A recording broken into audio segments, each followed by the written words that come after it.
What's going on, guys, and welcome back to your stimulus package update and daily news report for Sunday, January 2nd. Today I want to talk about how the fourth stimulus package could potentially be coming. We're going to address Social Security talks. We got some news there. Some are actually saying we need to put some type of Social Security reform into the Build Back Better Act. So that could potentially be good news. We got some updates on gas prices. We are actually, according to forecasts, we're expected to see gas prices decrease and then bounce back up. So I'll address that and when that could potentially happen. And I have some daily news as well. Hopefully you guys have had a wonderful first day, really, of the new year of 2022. But let's get into the update for today. And as always, if you enjoy these daily uploads, do me a favor, go ahead and hit that like button. But let's talk about how lower gas prices are really going to help out millions of people. Right now, what has been said is gas prices, the price at the pump, and the prices that people are paying in the grocery stores are really impacting the lower and middle income earners. Well, as millions of Americans continue to struggle even today, experts say that this is temporary relief due to gas prices coming down, but they're also saying it's not going to last long. They're saying gas prices, or at least the forecasts are predicting, we're going to see a slight decrease in gas prices. In January, they started to come down a little bit. We actually saw this starting in the end of November. Gas prices started to trickle down. December, they came down a little bit more. As of today, the average price of a gallon of gas is $3.28 per gallon. But what you need to keep in mind is experts are predicting gas prices are going to continue to drop all of January. They will lead into February, and then they will bottom out sometime in February before ultimately picking back up. What they are saying is that we are expected to be just under $4 per gallon by May or June of this year. So what experts are saying is for those that are currently struggling, right now is going to be the best time to really get yourself and your finances in order, because over the next few months, February is going to drop, but then it's going to trickle back up and come in just under $4 per gallon sometime in May and June. And then it will start to drop off again. So experts say, get your finances in order so that this doesn't actually hurt you as much as many people, or as much as it does for many people. But here's something else you need to keep in mind. What we are hearing right now is the reason for gas prices dropping is because of it's just not really in demand like it is in warmer months. Many people travel. Many people go on vacation. They go camping. They do yard work. Right now, that's one of the big issues is, it's not really an issue today, but as gas prices drop, the good thing is people can afford more things, other stuff. But experts are saying that rising gas prices are also not a bad thing. They actually show we still have a strong economy. But speaking of strong economy, let's address how strong our economy actually is and what's going on with this 6.8% inflation rate. Many economists say that those who are lower income will always struggle when the cost of living index jumps as high as it just did. 6.8% is the highest we've seen in decades. But here's the biggest struggle. The biggest struggle right now is for those on Social Security. Now, I want to address this because what we are hearing is the cost of living adjustment is 5.9%. It's astronomical in many cases. But when Social Security recipients are still operating at a loss due to the high inflation, that's not great. Many economists predict that we could easily see our inflation rate up over 7% in the next couple of months. Now, if this happens, seniors are going to struggle even more at this point, and that's creating a really big cause for concern. This is also bringing up many provisions, the Social Security 2100, the Sacred Act, that's the big one that's being discussed at this time. But again, like I've addressed before, the hard part is this would go against what President Biden promised of nobody making less than $400,000 per year would see a penny more in taxes. But that can't happen under this bill. So somebody's going to come out lying, and chances are it's either going to be President Biden and people that make less than $400,000 per year will pay more, or it will be a lot of lawmakers that said we're going to pass something to pretty much shore up the Social Security Administration. But I want to bring this up for one main reason. According to experts, Social Security was never supposed to be the sole income of a retiree. It was supposed to act more like a three-legged stool, where you'd have your personal savings, you'd have pension and like retirement accounts, and then you'd have Social Security. Social Security was supposed to act more like supplemental income, or at least a supplemental income source. But that's the problem. Many people don't have much as far as a pension or even anything in their retirement accounts. That's a huge issue. Some people barely have anything in savings, and then when you add in Social Security on top of that, it's almost nothing. The problem is that 20% of beneficiaries, or roughly 20% of beneficiaries, they rely on Social Security payments for more than 90% of their income. Well, here's why this is such an issue.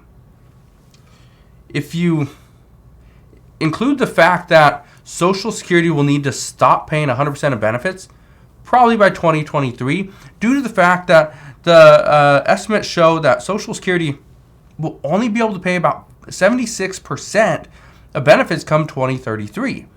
That's why people like Senator Joe Manchin say, let's not expand these programs, let's shore them up first. So, here's what I can tell you, and this is why these figures are so important. Experts say that lawmakers only have a handful of years left to make a decision to truly improve the Social Security program. The biggest talks lately have been on the Build Back Better Act. Are we going to see it pass? Some say yes, some say no. But it's not going to stop there. Here's what we do know. Right now, there are certain lawmakers that are pushing to see Social Security be included into the Build Back Better Act. Right now, many are predicting that the Build Back Better Act is going to come in about $1.4 trillion. It could potentially include up to 10 years of the child tax credit payments. It could include major climate provisions, expanded pre-K, and expanded child care, whereas parents wouldn't pay any more than 7% of their income towards child care. Okay, here's the issue here. Some of these things do not have 50 Senate Democrats that support it. Like, are we going to see 10 years of the child tax credit payments? Probably not. Because experts and the CBO state it's going to cost about $1.6 trillion just to fund this for 10 years. Major climate provisions, there'll probably be about $550 billion for this. Expanded pre-K and expanded child care. Some say those are probably the most important. Those are the most important. But let me address why. Is it just to give more benefits to children? No. Is it just to give more benefits to the parents? No. According to multiple reports, the reason why expanding into pre-K and doing expanded childcare is so important is because this would actually get parents back into the workforce. And that's the key. Get parents back into the workforce so we can fully reopen. Everybody's making more money, right? And the economy is doing very well. But we'll see. Who knows if all that gets included. Now let's talk about schools reopening. Tomorrow about this time, children will be going back to school. What does this mean? Well, many schools around the country are already a little hesitant to even open up at this time. They say COVID cases are just too high. Some say that everybody, and I repeat, everybody, needs to show proof of a negative COVID test. Okay, let's dive into that. Here's the problem. How would a school provide a rapid test to hundreds, if not thousands, of children every single day? How would they do it? It's impossible. We also know testing sites are already overwhelmed. So sending a letter out to parents saying you have to get tested by today if your child wants to attend school tomorrow. Well, how do you do that? Do you test every day? Because if so, the child and the parent is going to have to go to a testing center today, and being that sometimes you have to wait hours to get tested, you can't go to school for a full day tomorrow. No. You got to go for like a half day, because then you got to get in line about lunchtime to get in that testing line to get tested for the end of the day. And hopefully the testing center doesn't run out of tests and they can actually go through everybody. It's really a mess. It's really a mess right now. But according to multiple media outlets, they say that they are expecting many schools to have closures tomorrow and possibly into this week. Now, here's what you need to keep in mind as well. These schools could go back to remote learning, but many school boards at this time are actually still making this decision.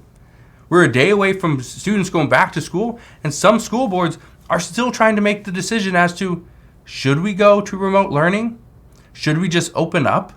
Should we cancel school altogether? What should we do?